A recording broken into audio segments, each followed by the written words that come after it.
Ao comparar entre si diferentes ternários tradicionais,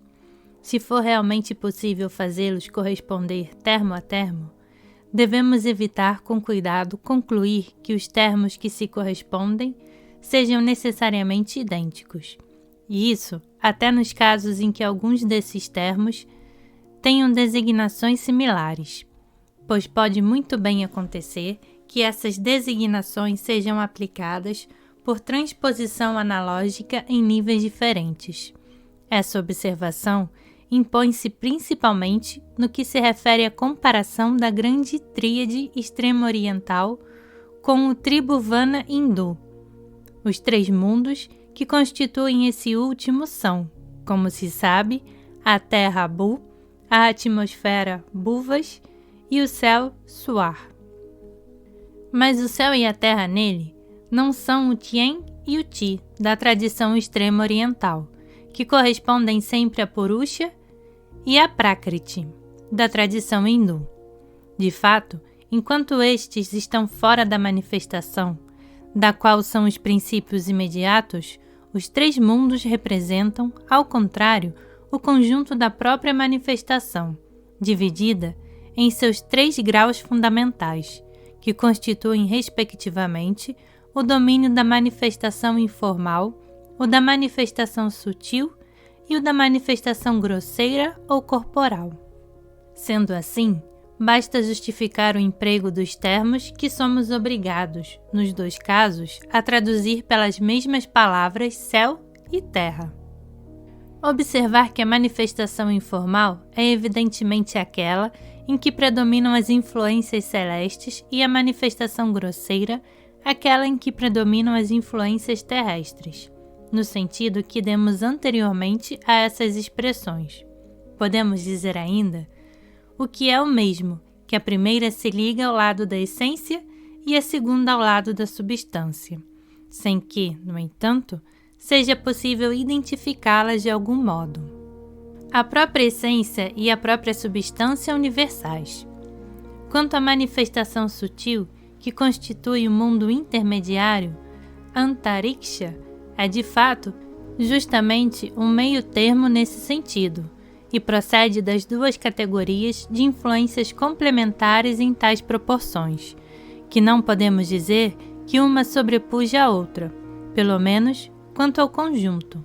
e ainda que, em sua complexidade muito grande, contém elementos que podem estar ligados mais perto ao lado essencial ou ao lado substancial da manifestação, mas que, em todo caso, não são sempre, por isso, menos do lado da substância em relação à manifestação informal, e ao contrário, do lado da essência em relação à manifestação grosseira. Esse termo médio do Tribhuvana não poderia, pelo menos, ser de modo algum confundido com o da grande tríade, que é o homem, embora apresente, no entanto, com ele, certa relação que, por não ser aparente de modo imediato, nem por isso é menos real e que indicaremos daqui a pouco.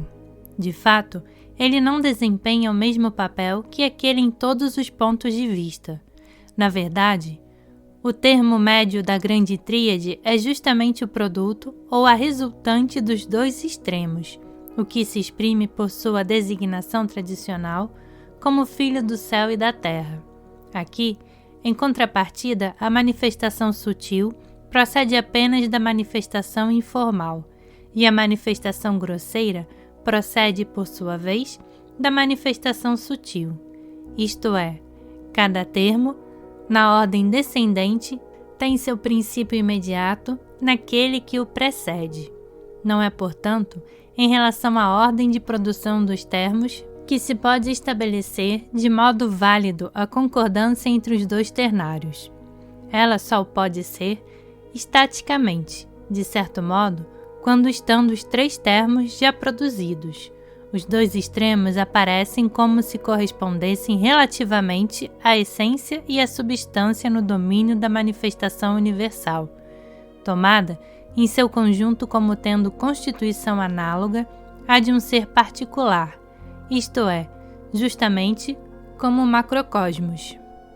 Não precisamos falar de novo longamente da analogia constitutiva entre o macrocosmos e o microcosmos, sobre a qual já nos explicamos de modo suficiente em outros estudos. O que é preciso, sobretudo, reter aqui disso tudo é que um ser como o homem, enquanto microcosmos, deve necessariamente participar dos três mundos e ter em si elementos que lhe correspondam respectivamente. E, de fato, a mesma divisão geral ternária lhe é igualmente aplicável.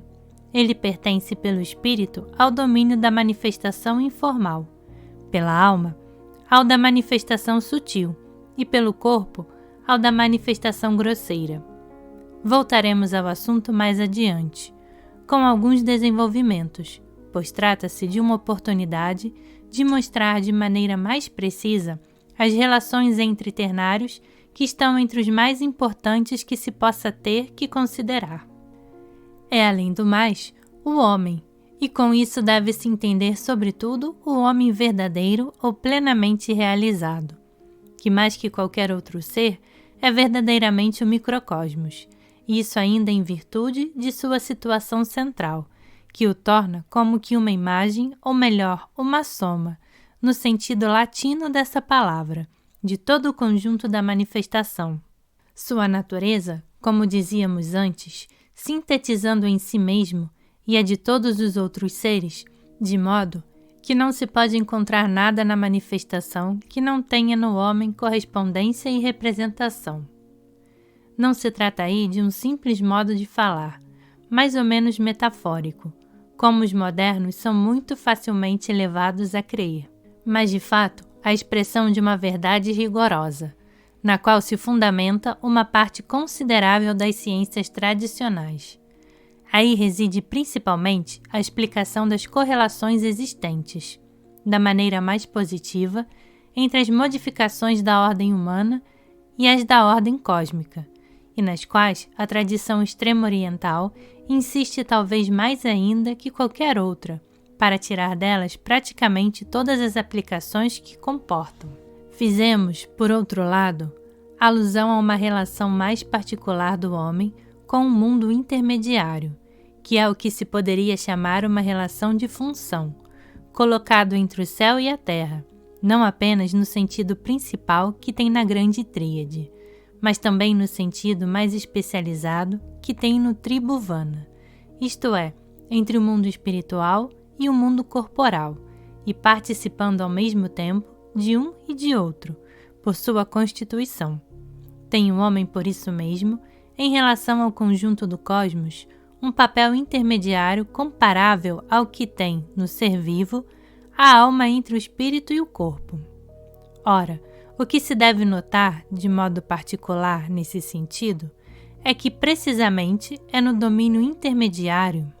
cujo conjunto é designado como a alma, ou ainda como a forma sutil, que se acha compreendido o elemento que é propriamente característico da individualidade humana como tal, e que é o mental, manas,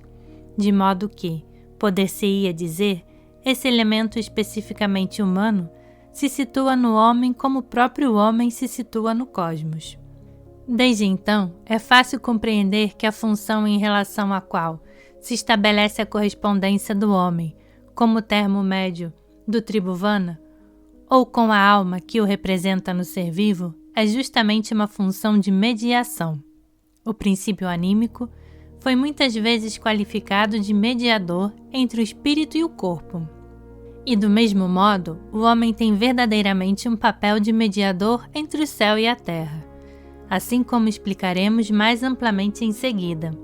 É só nisso, e não enquanto o homem é o filho do céu e da terra, que se pode estabelecer uma correspondência termo a termo entre a grande tríade e o tribhuvana, sem aliás que essa correspondência implique, de algum modo, uma identificação dos termos de uma com os da outra. Esse é o ponto de vista que chamamos estático, para distingui-lo do que se poderia dizer genético, isto é, daquele que se referem à ordem de produção dos termos e para o qual não é possível tal concordância, como se verá melhor ainda com as considerações que vão seguir.